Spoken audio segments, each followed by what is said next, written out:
so excited about this episode.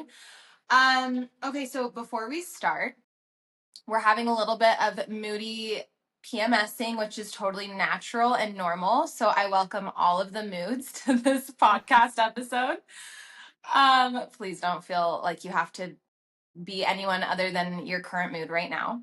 But I'm just so happy to finally have you here. We've been planning this episode for a minute.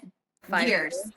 Yeah, like before this podcast ever started, I was like, one day we need to do one together. So everyone needs to go and grab like a cup of tea or a drink and just like nestle into your space, whatever you're doing in this moment. This is going to be a jam-packed conversation because this is my best friend. So to try and squeeze in all of our fun conversations into one episode will be impossible. So there's going to be many more conversations throughout the years with my best friend Kyra. But we're so honored to have her here today and her expertise in many different areas. And I'd love to have you introduce yourself in a second. So maybe be thinking about what you want to say. But Kyra is such a special person to me. We've been friends for over 15 years. We actually were introduced to each other when I moved very next door to her back when I was in my ugly, emo, pre-puberty phase of life. So the people that loved me were very few because that's just a rough age to be. And yeah, Kyra was my babysitter. So I just like kind of looked up to her and like idolized her because I wanted like some boobs and some cute swoop bangs and some eyeliner, and I wasn't allowed to have that yet. But every time she'd come over and babysit, I just remember being like, I want to be like her when I grow up. And there's only 4 years between us, but when you're little, like that's a huge age gap. So I was able to kind of watch her go through back then we were both Mormons, so like we went through all of like our church together. We'd see each other every Sunday, and every Wednesday night there was like little activities, and then we would go to like a girls camp every summer and go and spend time. And anytime I got with you was just like the best. And I will never forget just like listening to you singing alto like through church. You and your mom singing alto was always like just beautiful, and I would always just like want to sit close to you just to hear you sing. That's a little underrated gift of yours. But Kyra is just like a jack of all trades. She has knowledge and understanding in so many different areas. And I'm a Gemini, so I love talking about all the random facts of knowledge, anyways. So she stimulates me in so many ways. But what's really special about our friendship is we've literally gone through so many different lifetimes together. So we've gone through the childhood babysitting era, then we went through this beautiful like reconnective motherhood journey together where we kind of I moved away and she moved on with her life, and we fell apart just because of life, and then reconnected. And we had two children at the same time by accident, like yeah, not planned or anything, and we both had boys both times. So now our two little boys are best friends with each other, and that's so beautiful. And we also were suffering silently in our marriages and not talking about it with one another because we were so focused on being these perfect little Mormon wives. And I want to get into all of these things. And then we were able to celebrate like moving into our own authenticity and healing our bodies and our traumas and our minds. And anyways, this conversation is going to be big. So, with all of that being said, welcome, Kyra. It's always juicy between you and me, I have to say. It's always juicy. Yeah, thank you. That was really cute nostalgia, walking down memory lane, and I could like feel all the serotonin just moving through my body. And um, yeah, so just kind of an introduction of me, I guess, and maybe what people would find interesting is I've really been on a healing journey for a long time. The last 10 years or so have been really transformative for me, and I feel like I've lived 10 lifetimes between all of the different portals that I've gone through, and it's brought me to my knees. It's taught me so much about who I am and what matters in life. And I think that's like the question that we're all trying to answer is like, why am I here? And like, WTF, right? Totally. Those are the two questions. Why am I here and why again? So yeah, like you've already mentioned, I'm a mama and We'll get into have a that. blended family. Actually, now I'm remarried and we have 5 boys between the age of 7 and 11. So that's crazy. I never get used to that sentence. I It know, never neither do it I. never feels Never feel safe. I'm just kidding. no, it never feels like I could ever handle that, but I love it. Yeah. And what's been really alive in me through my journey is just like healing on every level. So for a long time after having kids, I was dealing with a lot of health problems and autoimmune disease and near-death experiences, and that whole portal was learning how to be back in tune with my body again and how to heal my body and understanding why there was such a huge imbalance and how that was interconnected with my emotional world, which led me into healing on an emotional level and understanding my Things way childhood prior. trauma. Yeah, exactly. And it's led me into my spiritual journey, which has caused me to deconstruct religion and spirituality, find my authentic self, and pursue my purpose. And so now I am working, doing coaching for people similar to me, empaths and highly sensitive people who are on their healing journey. And that's been a really fulfilling work for me. And I just have to say that, like, I'm still in it. So it's like you never really arrive, but I feel like if I could express who I am, it would just be this constantly transforming, evolving person. And it excites me and it also scares me because I know that that evolution never ends. And I think that's really been a beautiful reflection of our friendship as well, because Yes. we've both evolved so much and held space for 100 deaths and rebirths of each other.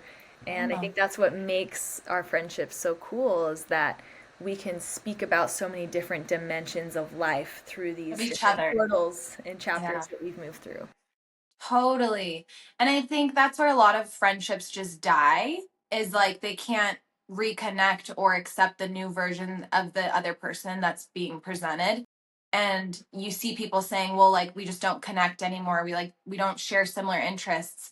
And when you love someone, such as like your child, you're not going to be like, well, I don't connect with my child anymore. You have to learn about Roblox. You have to learn about whatever gaming system they're into because you're not about to like fall out of a connection with your child. And I think we've treated our friendship as more so a sisterhood and also like a marriage and like every type of like really intense relationship, like mother child, like we have been at that intensity with our friendship. And even I let's talk about it, like even when we are like not as consistent as we used to be, like there are moments of nostalgia. Like I really miss when you were living with me at one time when you were going through your divorce, or I really miss having you down the road for me and like bringing you Starbucks whenever I could, or you doing my dishes for me because you were down the road. Like I miss those times, but I also treasure them because I can see that that was for a specific time.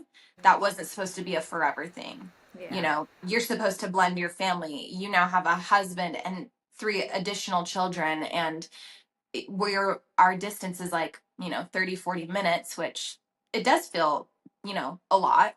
And then you've got your clients and your coaching business, and I've got corporate and my children and the podcast, and it can be hard, but I feel like something that feels good for the both of us is always knowing that, like, even if there is distance, the love and the readiness to drop things for one another, it will always exist. We have to communicate it, or like sometimes we don't know how to.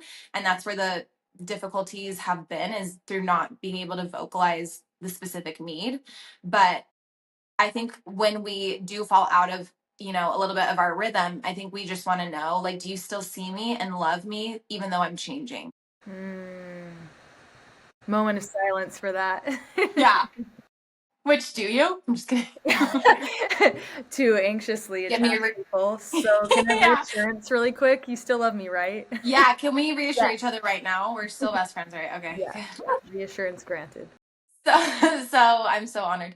So let's go back to, I mean, I would love to go wherever you want to take me. I really want the audience to connect to some of these different lives, because we never know who the listener is and where they're gonna like, connect. And so if you're feeling any type of like desire to go to a certain part of who you were, I would love for her to like come through right now and like talk to us about um who she was and like what she taught you about your life and like how she served that purpose in your world before you were the Kyra that you are right now. Yeah, that's a really good question. Yeah, I feel like the biggest and maybe most transformative bridge that I've built for myself to who I used to be to who I am today was really reestablishing a genuine connection to like my authentic self. And I know that sounds a little cliche, but I think that everything that I've been through in my life were like symptoms or outcomes of me like trying to deconstruct a performative mask that I had to build in order to feel safe or in order to feel like I could survive.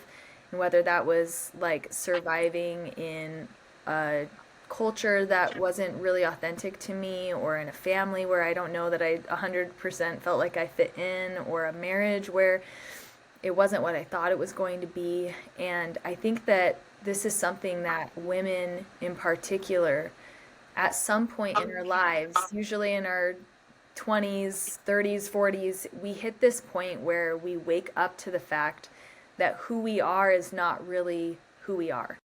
Mm. Like, I woke up one day and was like, I'm a ghost.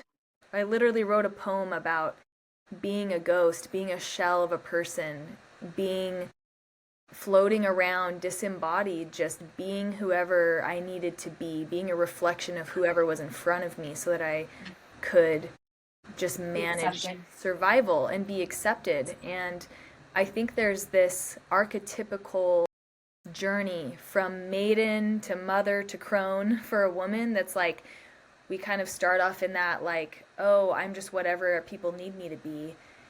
And then, Well, and especially when like the world puts so much pressure on the female like being this very specific type of female, right?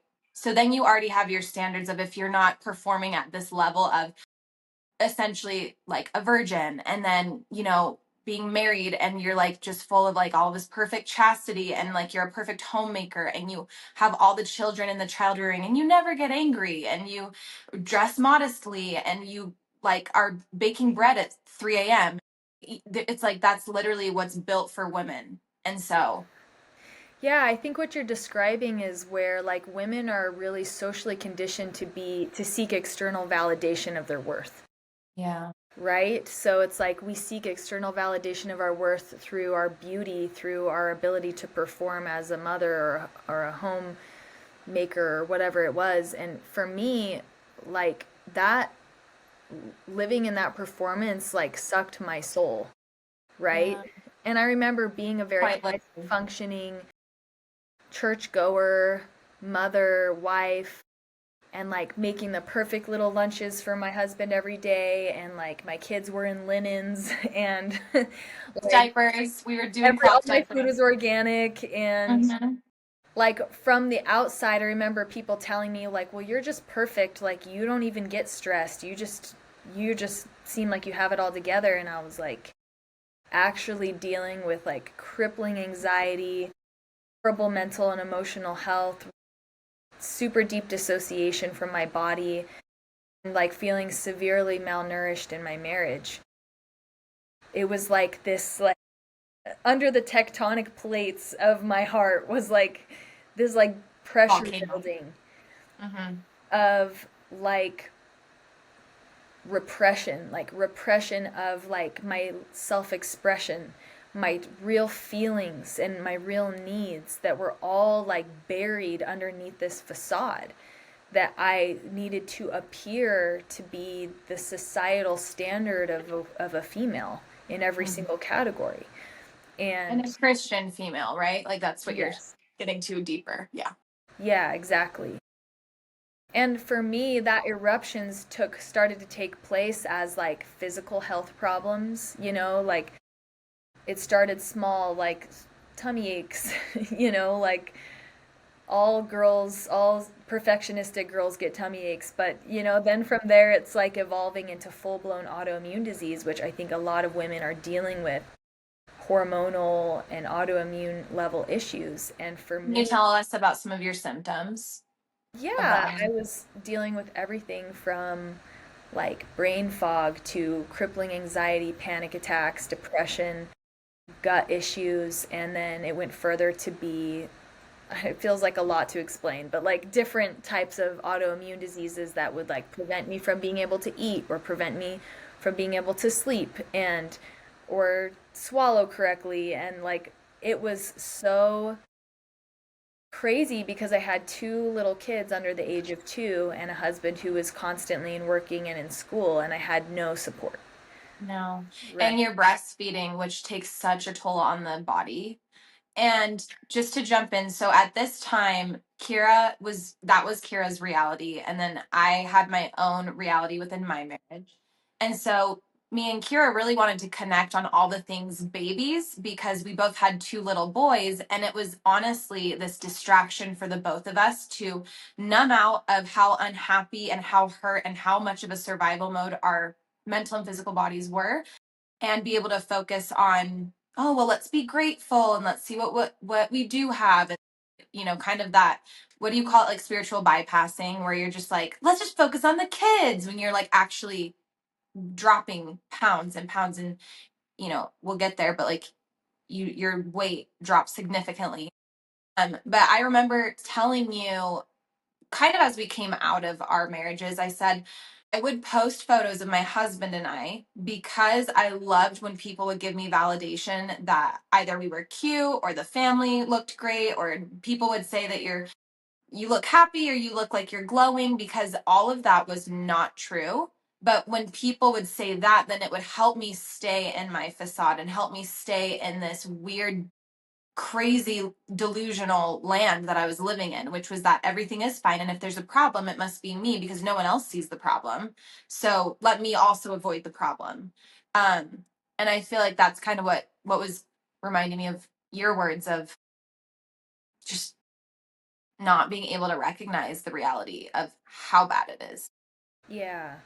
I think that everyone has a different survival strategy that they go to automatically that we kind of get from childhood, right? Like whatever allowed you to survive your childhood becomes your survival strategy. And for me, it was like high performing, high functioning, like dissociate from my body and push myself past my limits so that I can be perfect, Mm. right? And like there was a huge impact to my emotional, physical, mental health because I was overcompensating for the lack of connection to myself, the lack of happiness, the lack of wholeness. And I think it was because I was trained to look externally, like you were saying, for either whether it's validation or look for something outside of you to confirm that you're worth and that you're okay, Mm-hmm. right?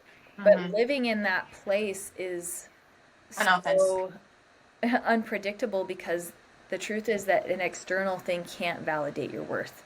And so it's like Yeah. getting on a hamster wheel, and that hamster wheel will suck your soul eventually. Yeah. Yeah. Yeah, so I don't know. I feel like there was like a total eruption for me that led to me being hospitalized, having surgeries, and I was like on the rat race trying to figure out what was going on, every single doctor, everything you can imagine. And it wasn't until I started to become aware of my emotions in my inner world that I started to realize like there's like a whole iceberg of unprocessed, Human. repressed emotions underneath here that I've never even known were here or made contact with, right? Just like Wild. honestly, I remember I started therapy because you mentioned I lost a lot of weight. Part in my journey was I actually had an eating disorder for a while where I would be scared of foods that would make me sick. It's called orthorexia.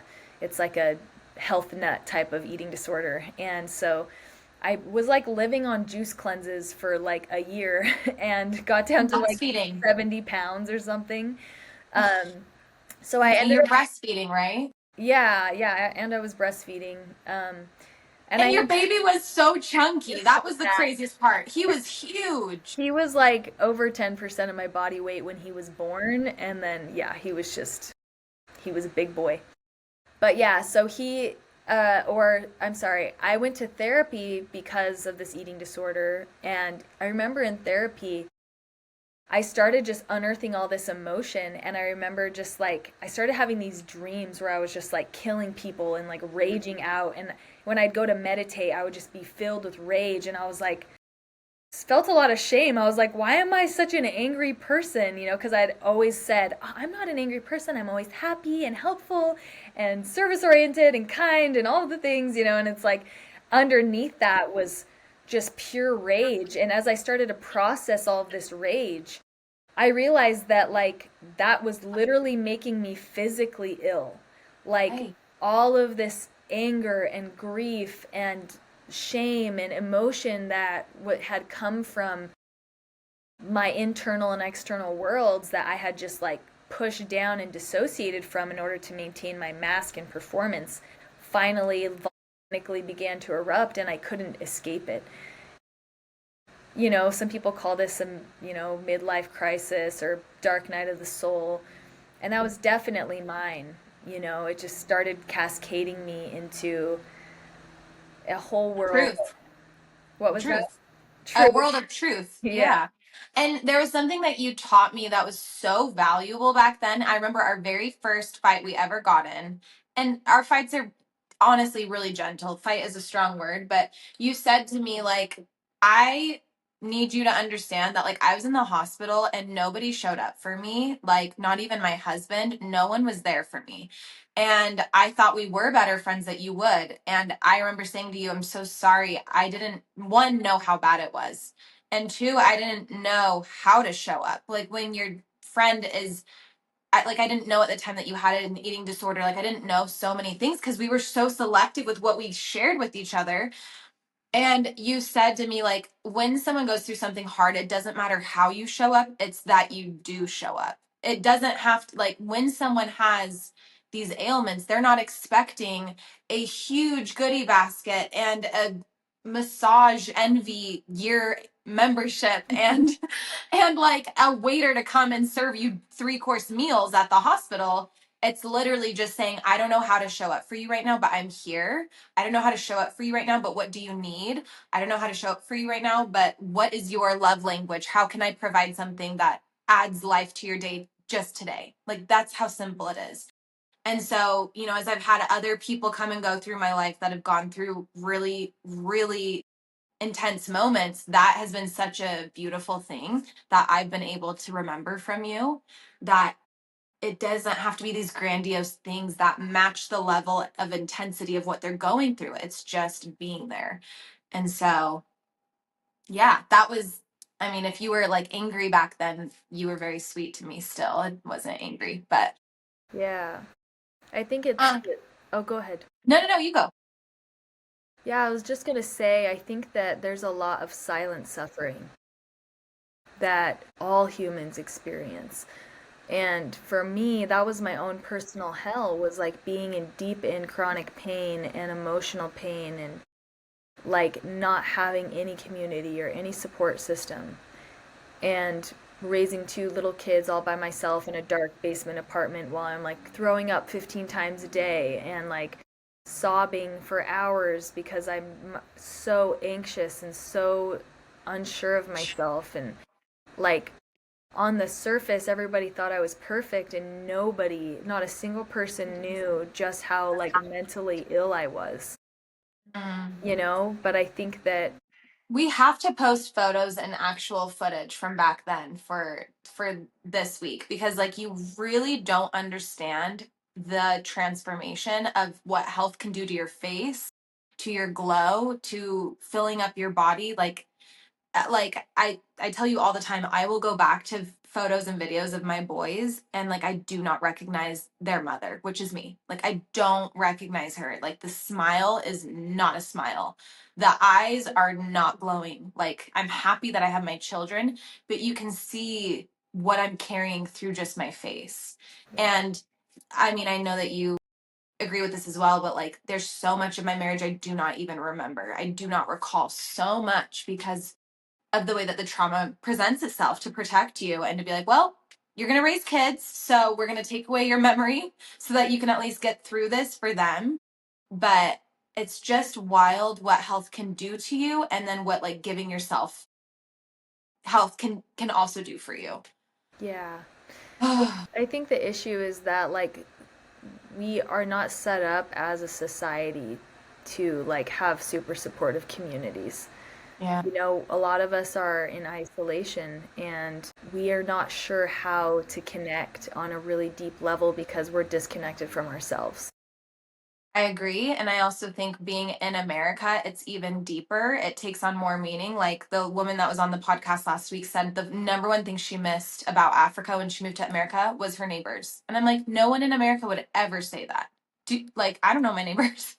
And the amount of mental health that actual like first world countries deal with is also monumental compared to other like third world countries, just because we get so sucked into this fully different reality of image based, like, receiving external validation. All of that is so heavily focused here in the States.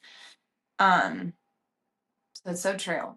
So tell me, let's go to like when you just decided that you needed a new transition, because you didn't decide one day like I'm done. You were kind of like, well, let's explore how to still keep the family and the marriage together, but I need to start giving to myself and feeding what my soul wants. So take me there.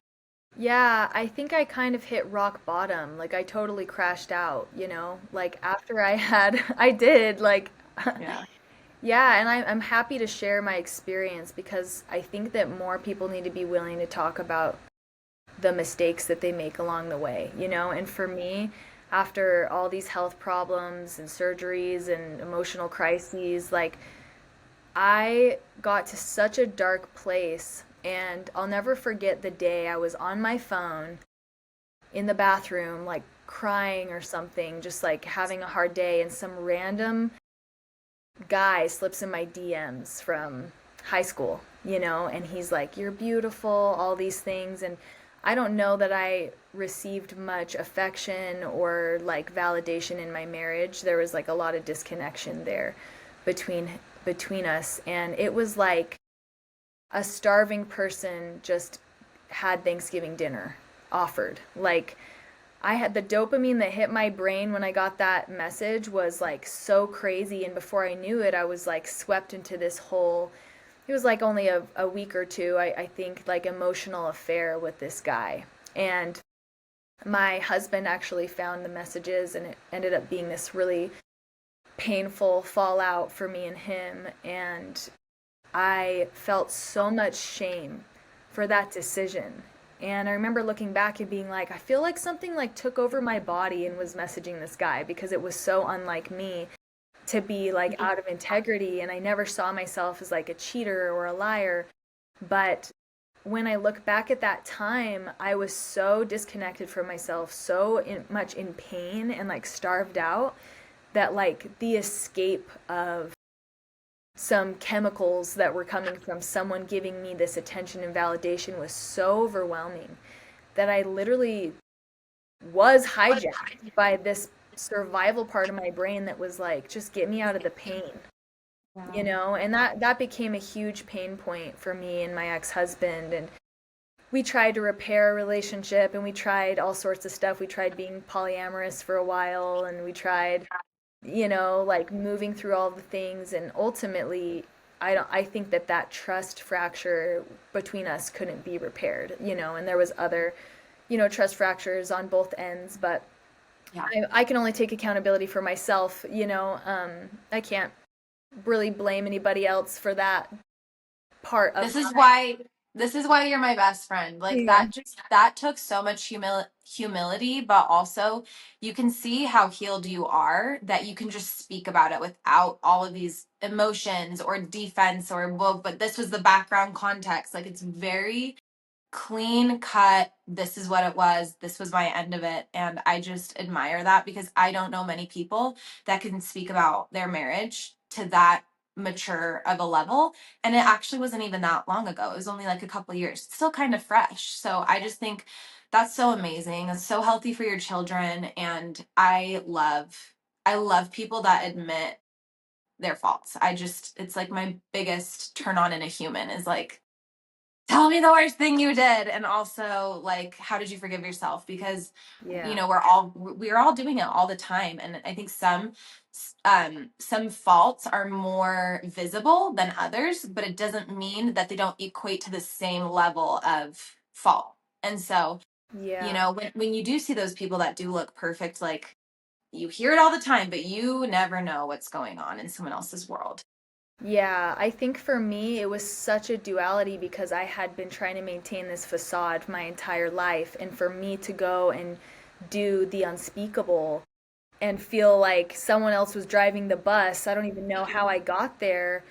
I collapsed, honestly. Like I had crippling shame. Like I remember moving out and being a single mom and like thinking about what I did and just like honestly hating myself. Like I had a long period of such low self-worth, and that low self-worth existed before the affair, but Sure. it worsened and worsened, and then I was just like sleeping with everybody, anyone that would give me any validation. I found myself in these and I know this is kind of a popular word right now, but it's true. Like I found myself very drawn to narcissistic men who were physically and or emotionally abusive. I had several sexually and physically abusive dynamics with different people who struggled to have empathy or understanding for me. So it wasn't a safe place for me to open up. It wasn't a safe place for me to be myself. And I was like stuck in this toilet that wouldn't flush, like Just only revisiting these dynamics where like once again I have low self-worth, I'm disempowered, I'm less than, someone else is overpowering me or controlling me, and I'm allowing it, and I got to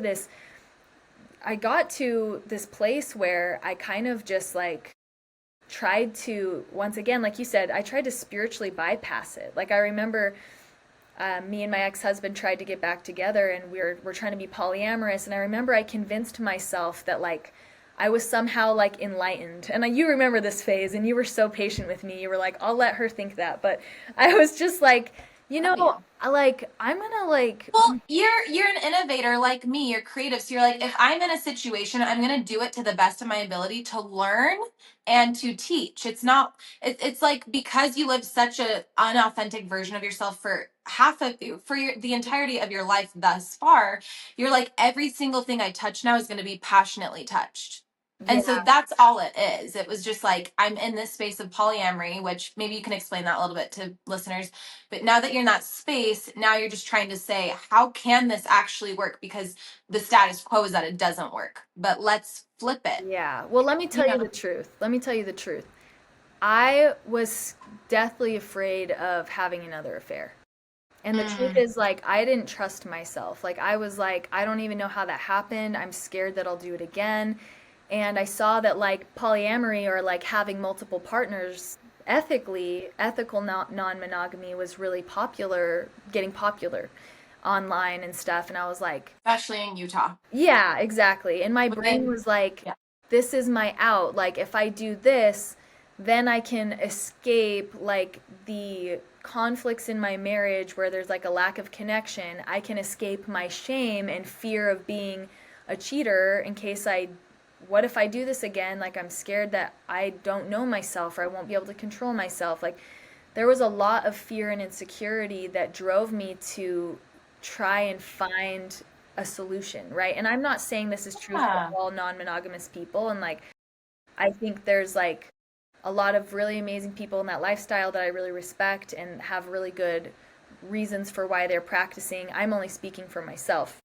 That my practicing was from a place of trying to avoid accountability and healing in a lot of areas, like healing in my marriage, in myself, and in like my shadow, right? Well, and not to speak for you, but I remember you also like being scared that your children are going to find a story out, and you want to kind of like protect their ears and make it so that like they understand that like it was an agreed upon thing, or you were yeah, you wanted to keep your family unit together even if it meant this like unconventionalized way of life of having multiple partners. You were still like, I want my children and my husband under one roof. We do Christmas together, we do the birthdays together. You didn't want to let go of that part of it, so you were like, well, let's explore every other avenue, since internally he and I aren't fulfilling each other. Maybe other people can come in and do the light work of the connection piece, but the outer framework of the house and the marriage that we built can still be together. But I think you learned so much through that. So maybe take me Yeah. to that. Yeah, you know, I think that to be honest, I was really running off of a really well structured form of escapism. You know, it's like I really was like it's very unconscious at that time, and I was running a lot based off of wounds inside of me that I wasn't ready to confront. You know, so like I had a history of childhood sexual trauma, and I never understood how much that impacted me, you know? And I think that how it impacted me was that it made it really difficult for me to connect in a relationship because there's this baseline feeling of like people who are supposed to be safe will hurt you.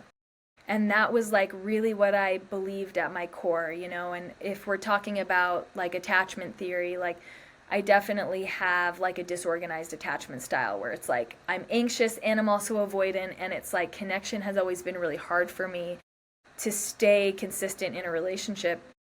And so for me, it was like I want connection, but I don't know how to feel stable in a connection with another person without ruining it or getting overwhelmed or pushing them away or clinging, right? Like you hurt them before they hurt you mean? Yeah, like let me sabotage this or let me run away if it's good, and if it's bad, somehow I'm craving it. You know, you did that one podcast episode about like the slot machines, right? Where it's like you keep trying with people that aren't healthy for you and you're hoping you're going to hit the lottery.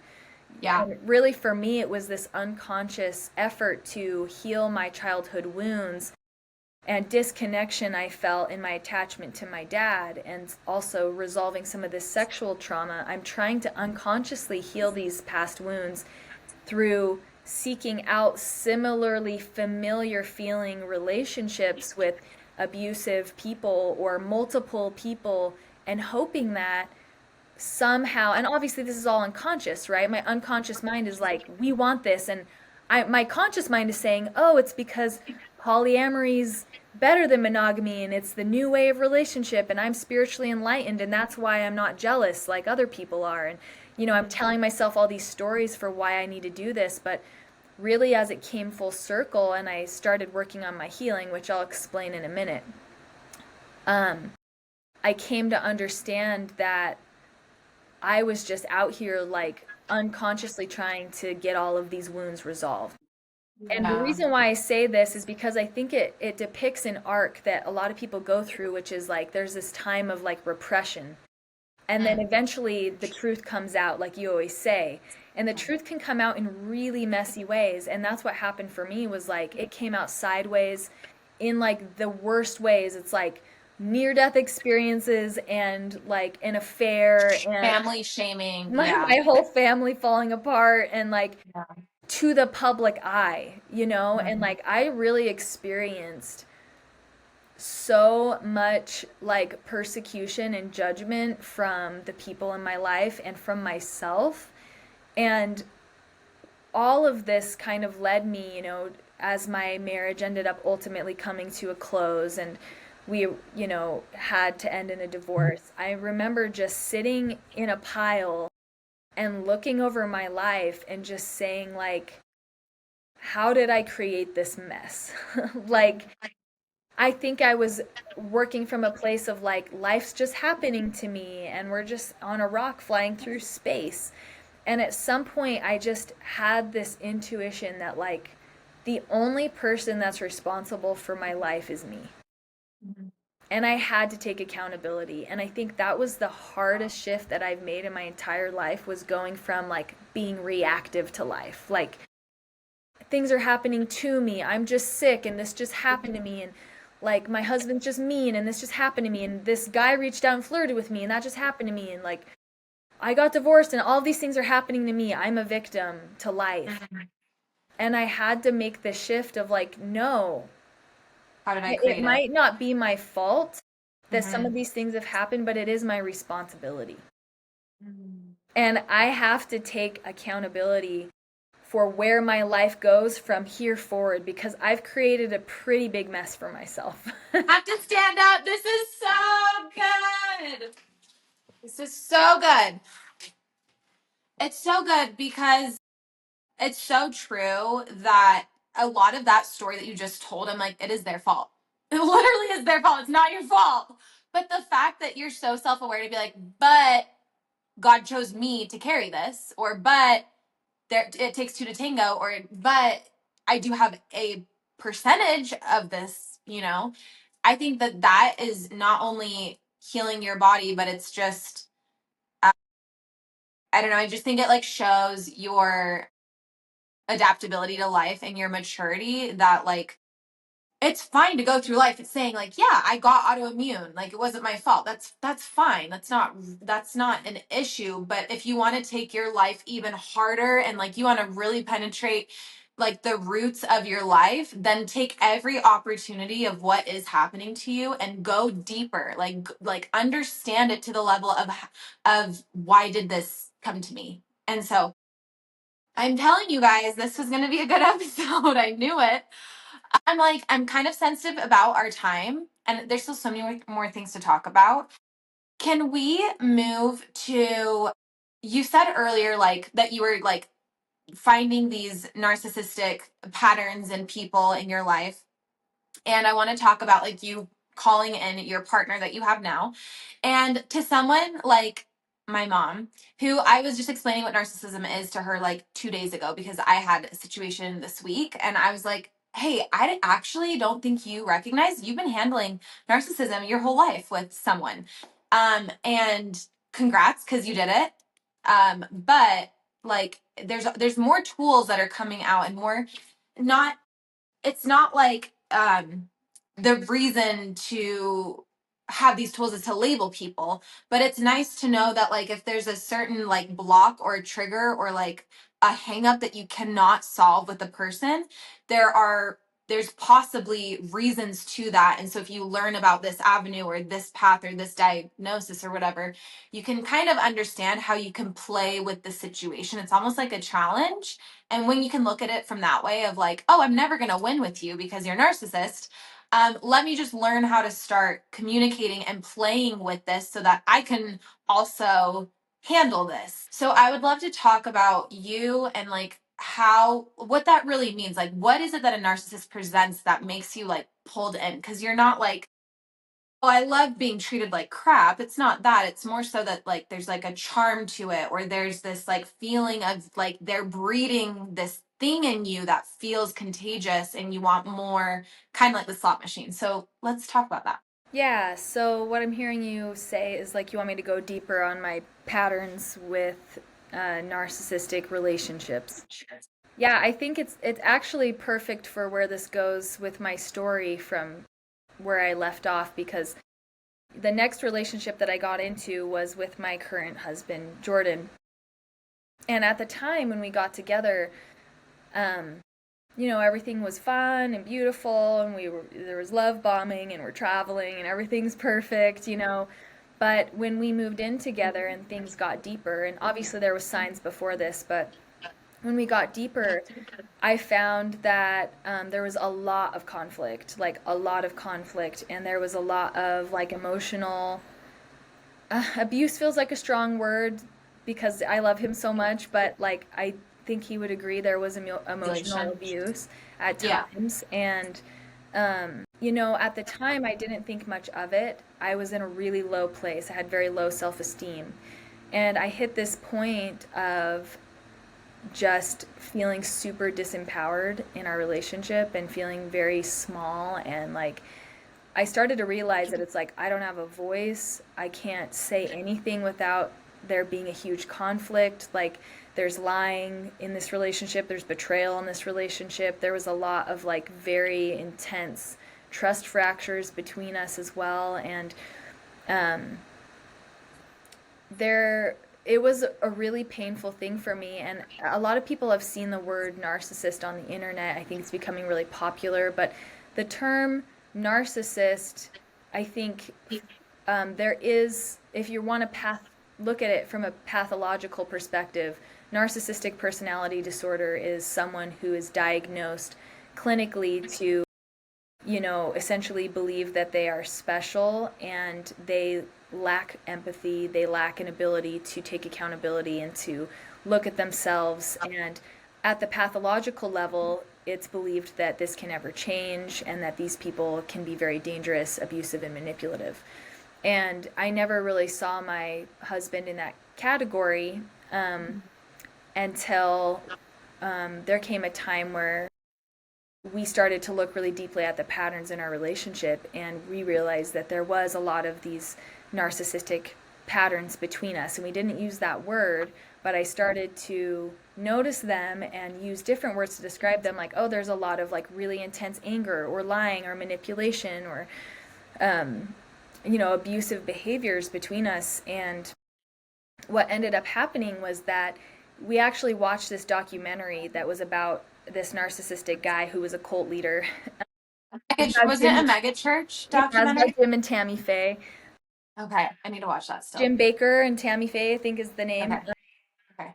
But I can't remember the name of the movie. But basically, at the end or throughout the movie, he's like talking to ChatGPT, and he's like, how would you categorize this personality type for this character? And it was like, oh, he's a narcissist. And he's like, well, what is a narcissist? What are the characteristics?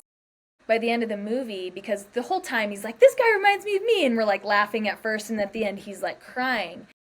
And he's like, babe, I think I'm a narcissist. Like all of the ways, because, in this movie, this guy like essentially like totally exploits his wife and gets really rich and like ends up in jail. It's like a really sad story of He kind of like sees his life the arc of almost. his life. And Yeah. he's like, I think I'm a narcissist. And I was like, yeah, I can definitely see that. So he went to a therapist. He got diagnosed with narcissistic personality disorder. And that was a huge moment for me and him, because it was the first moment that I started to like validate a lot of the like really disempowering situations I had been in throughout my life. And that was kind of my rock bottom moment I talked about earlier, where it was like, I've allowed myself to be abused, and it's made me physically sick, emotionally sick. I went seeking for other men just that were also abusive, just to get away from painful abusive situations. There was no end to this cycle until I finally said, like, I allowed myself to be treated this way, and I am the one that's going to dig myself out of this, because nobody's coming to save me. Like, I can't keep nagging him to treat me better. I just have to draw my line in the sand, and I finally just started saying, like, I will leave you if these behaviors are not okay anymore. And that was the first time I started to use my voice in my entire life. I started to say, you can't talk to me like this. You can't touch me like this or treat me like this. And like actually having consequences for those actions. And me and him did really deep therapy and work together for a really long time to try and heal these patterns. And you even called off the wedding. Yeah, once or called twice. Off our wedding because Two I times? was like, I called it off like, yeah, 2 times. 2 times, yeah. 2 times. Which I love. I feel like that's so badass, because like what girl does that? But you were like, I already had my wedding the first time. I had the dress, I had the things. I'm getting married because I'm deeply in love and want to share a life with someone, and I'm choosing into this. And if you're not on that level with me, I'm not doing it. And I loved watching you step into your voice. Yeah. Well, really, what I learned through all of this was that I was reflecting out into my world what I actually felt about myself inside. So, like, I didn't love myself, I didn't have self worth, and some of that was because of childhood trauma and programming, and some of that was because of the decisions I made that made me feel shame. But regardless, because of my low self worth, I was drawn to people that treated me like I had low self worth because it's a Mm. self fulfilling prophecy. And that's really what I came to understand, that it was like there's an unconscious part of me that was seeking to continue to be in this victim role. And And we share a that in narcissist, common. yeah, Sorry, I hate to cut you off, but we share that in common because it's not that we like being treated poorly. It's that we like the thought of someone finally overcoming all the other people that have done that to us and then making us feel this magnitude of worthiness that makes up for all the other people that didn't. It's like a deep, sick, weird, it's a fantasy. It's a childhood fantasy that you are going to get that one person who didn't love you, it might be your parent or your first boyfriend or whatever. You're going to heal the wound of that person that didn't love you, didn't choose you, by choosing someone that feels familiar to them and earning their love, yeah, right? yeah, And yeah. so that's the pattern. And that's the Why pattern. I'm single. That's the Yes. pattern that I found myself in, was like, I'm going to find someone so emotionally unavailable, Yeah. only giving me breadcrumbs, and I'm somehow going to get them to choose me and love me and treat me right. And And it'll make everything else in the past right as well. yeah, it'll heal everything that's ever happened to me if that happens. All of Yes. the low self-worth. If Which is someone, that's a tall order for someone to come in and be able to fulfill. Even if they're an emotionally available person, that's a yeah, lot of unfairness for them to have to come in and take care of all these boyfriends and all these trust fractures and your parent wounds, and that's a lot. But what I was going to say to you when like you got choked up and emotional is like I felt your words of like, you know, you feeling all of this realization of like this is how this is a reflection of what you've called in yet again of like unworthiness, but I was hearing that as like look at you who is actually so in tune with your life and with your heart that you were cautiously dating him for a minute where you were like, I'm going to pump the brakes, I'm going to pause on our engagement, I'm not going to just jump here, I don't feel like we're moving in the place of having a healthy marriage. So I actually heard it differently, that like you were actually very in tune with your heart and with your needs, that you were like, this feels familiar and I'm not doing this yeah, again. there was a turning point, and what that turning point was for me was the moment I started to take responsibility for my healing. Yeah. Because I finally realized, like, oh, I am trying to get healing or being rescued through this person, whoever it is in front of me. And actually, the truth is that, like, that's the work that I have to do with me. And, you know, if you're a spiritual person, with you and God, or you and Allah, or whatever it is, divine source you connect with. For me, it was just realizing, like, this is not something that can be external. This is an inside job.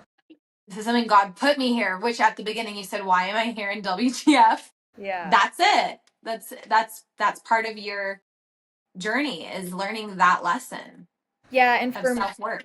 exactly. And that's where I realized, like, I get to become the loving, secure figure for myself. Like, I get to build that and become that and hold that inner child version of me that's so hurt. And I'm the one that's rescuing her. I'm the one that's holding her. I'm the one that's carrying and moving myself through these challenging emotions and experiences and triggers. Because when I try to externalize that, all it does is draw me back into these patterns where I'm trying to get someone to heal my wounds for me. And it's like, that's my job. And so when I took that responsibility, I think that's the hardest and most challenging jump, is from this unconscious victim pattern into deep empowerment. And when I made that choice that, like, I'm going to love myself and choose myself, I'm going to give that love that I'm hoping someone else will give me to myself. And I'm not going to tolerate abusive behavior, because I would never let someone treat my daughter that way. I would never let someone treat my best friend that way. So why would I let somebody treat me that way? Yeah. right? And that's where I Totally. started saying, like, absolutely not. Like, there's a new line in the sand, there's a new standard for how people get to treat me, and the boundaries I have in place and the structures I have in place to honor myself. And that's where Mhm. that connection to my intuition and that trust to myself redeveloped, because I replaced a lot of that shame and self loathing with the self compassion and grace and Yeah. self love and self appreciation and empowerment that gave me the strength to make decisions that moved me towards being connected to my true self, which is worthy, which is Mhm. whole, which is Enough. forgiven and loved and enough. Exactly. Mhm. That's such a beautiful walk that we just went on, like just in the last, I don't know how long it's been. Like you said at the very beginning, like that you had this bridge to who you were and who you are now. And like you've just like closed that little box so perfectly, like going right back to the beginning, which I love. Um, can you tell me about what the like maybe tell me a little bit about like your current practice, your clients, like this coaching business that you've developed because of the way that you were able to hold your boundaries and learn. You kind of had this like light bulb of like this is a whole concept. And Jordan, your husband, for also being so receptive to getting help because not every narcissist will. Actually, majority won't, right? Yeah. And so him also acknowledging that he wants to get better for his children and he'd obviously been through his own divorce and already seen this play out and he'd seen that documentary and how that played out, so I'm sure he felt a similar way of like this is a woman that's going to really challenge me to step up and I have the opportunity to do so and up level with her or to stay here and lose her in this whole life that we're about to build. Tell me about that. Tell me about like what narcissism looks like surface level. Tell me about, you know, what it is, this empath and narcissistic relationship that's typically the formula to you know, a partnership coming together. Talk to me about, you know, women dealing with narcissistic men, exes, how single moms and whatever can really navigate handling that as best as they can, or if someone's in a marriage, in a partnership now, like what are these tools that you're giving people through your coaching? Yeah, those are a lot of good questions. Sorry. No, you're good. Yeah, so I think it's important to understand because the way that narcissists are painted now is like these horrible villains who are intentionally plotting to ruin your life. And I think that could be true for some percentage of people out there, that they are really like intentionally plotting to do harm. But I would say that if you look at narcissism as more of a spectrum, like everybody has a little bit of narcissism in them, right? It's like a human collective archetypical nature that we all possess. Yeah, the natural man. And yeah, exactly. And it's like some people have a lot of it and some middle and some not so much, but regardless of where you are on this spectrum, you can always look at it through this lens. And this is the reframe that I want to provide for people, is that narcissism is actually a coping strategy that develops in childhood. And this coping strategy develops in response to childhood trauma, neglect, severe pain that a child's psyche cannot handle at the time. Usually it's a highly sensitive child, even. And because their psyche can't handle this trauma, this pain, this shame or difficulty, they have to create some type of defense mechanism to protect them from getting overwhelmed or overburdened. Narcissism is a really powerful coping strategy because what it does is it deflects deep seated feelings of shame. And how it does that is that it causes the person to have an inflated sense of ego, so believing that they're better than everybody else, kind of a more grandiose sense of self. It causes them to lack empathy, so it shuts down their emotions so that they can't feel bad. But they also can't feel any type of connection to your pain. It causes them to be defensive and to push away anything that might cause them to feel shame.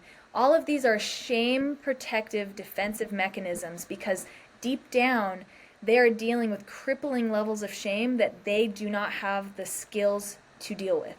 And so their personality has created this mask that defends, deflects, pushes away, and aggrandizes itself in order to stay safe and in order to survive.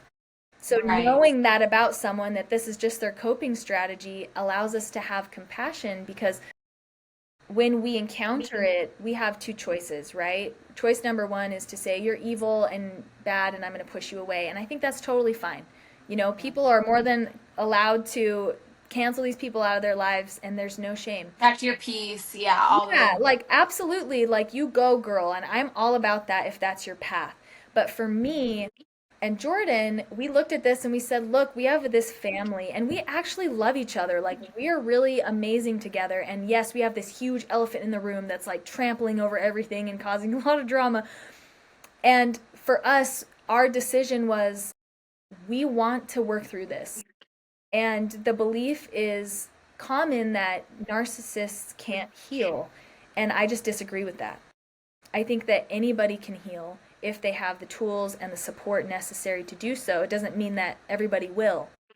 But in our situation, something that we learned is that it was a dynamic we were co creating, because narcissism thrives in an environment with a disempowered, quiet, vulnerable person that kind of enables or like dissociates or submits, you know? And yeah. so I was kind of enabling this dynamic with him because I was feeding it through submitting to it and enabling it, and then like repressing all this resentment and pain.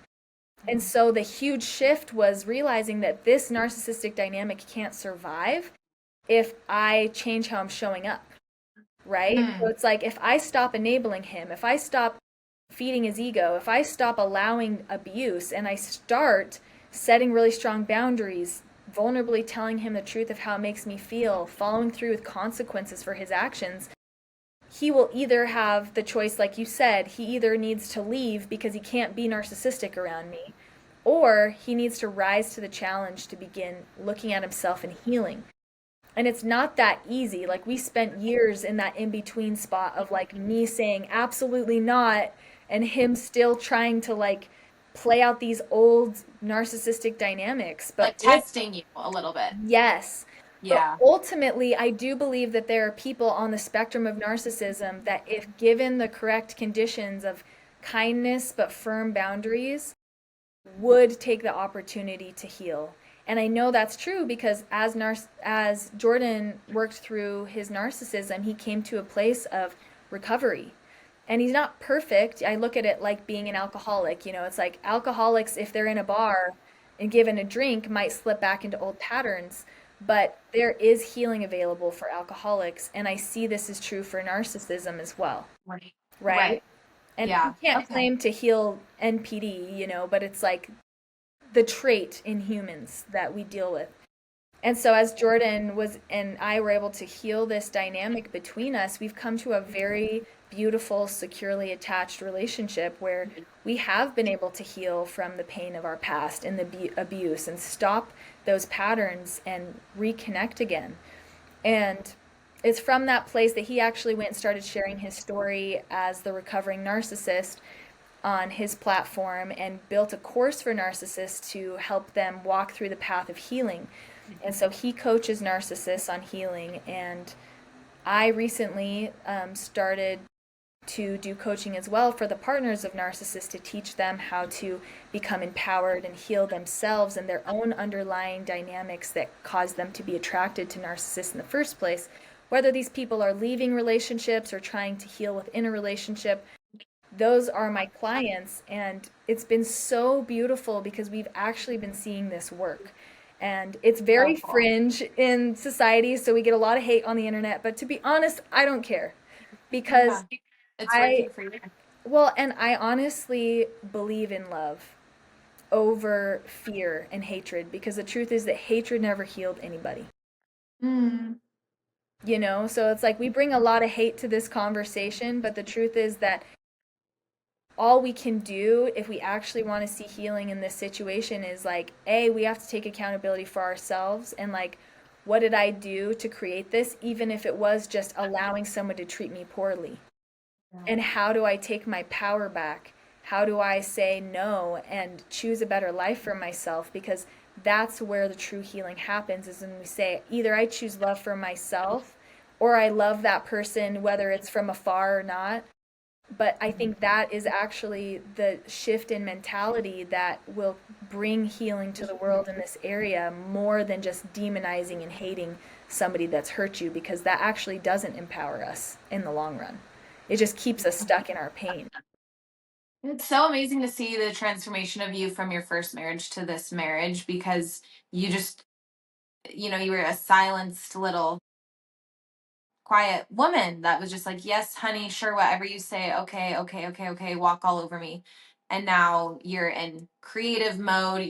You've got clients, you've got coaching.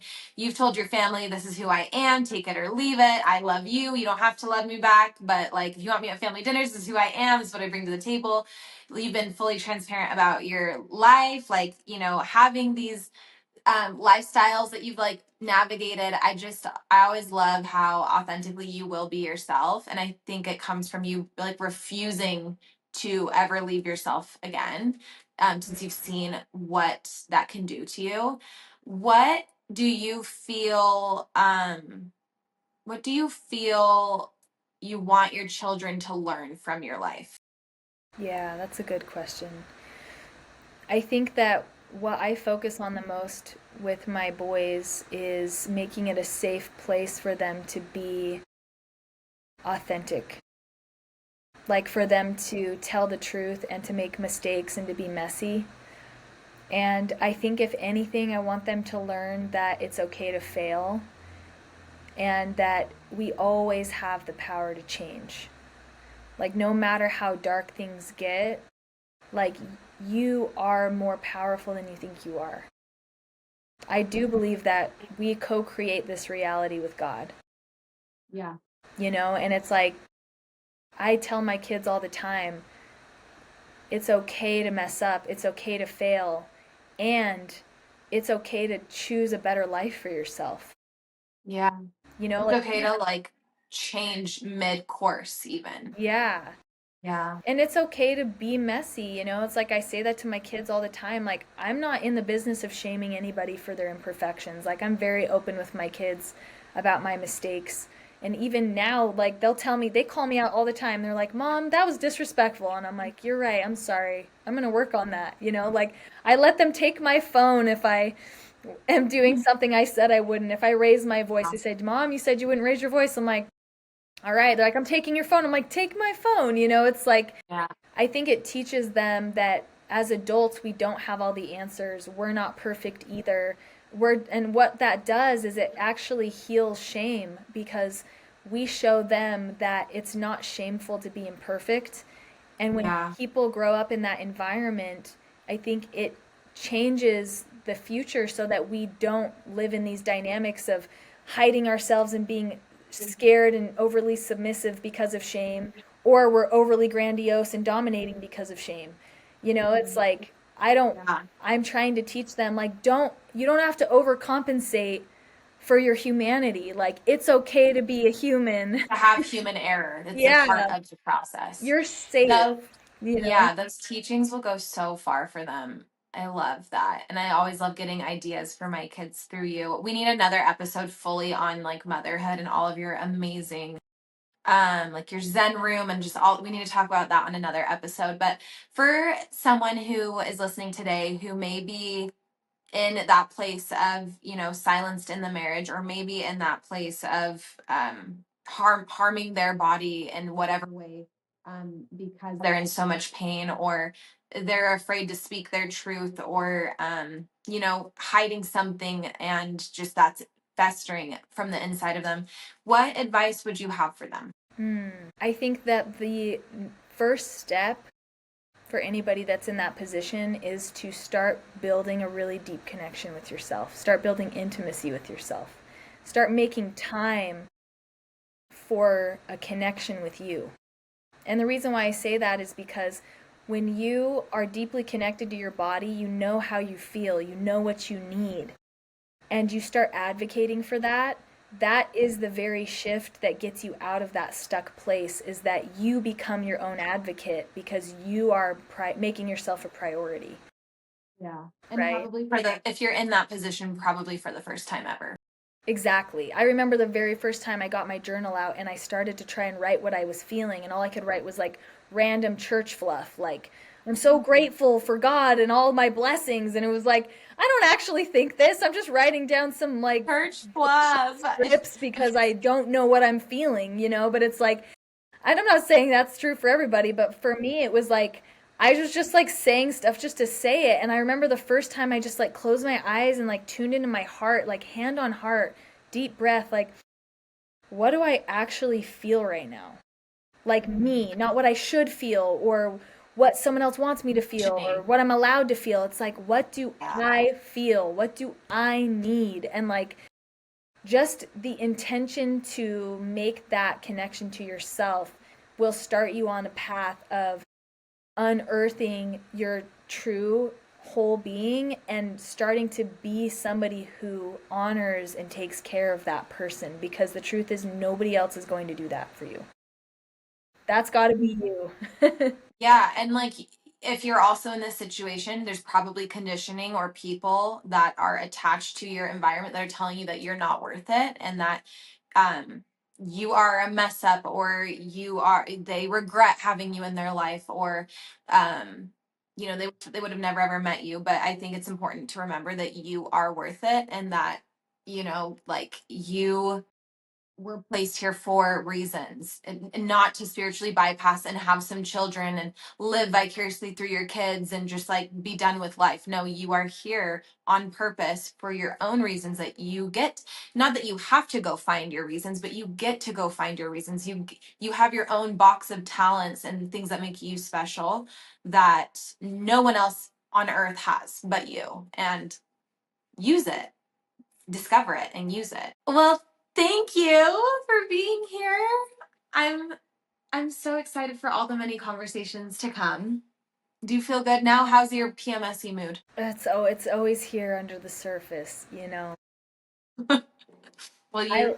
I love this conversation. Thanks for all of the thoughtful questions. And um, yeah, I just want to share, if like anybody wants support or help, I think as well, like just making sure that people know, like, don't stay in abusive situations. You know, we always have to have that caveat. Like, and I know that, I don't know if you've shared much about your story, but I know that you've also had to empower yourself to get out of painful and unsafe situations as well. So I don't know if maybe we just link some resources for people, you know, Love that somehow idea. podcast at the bottom of the podcast. You can reach out to me or my partner on Instagram. Our handles are the recovering narcissist and recovering empaths, so you could tag those in there.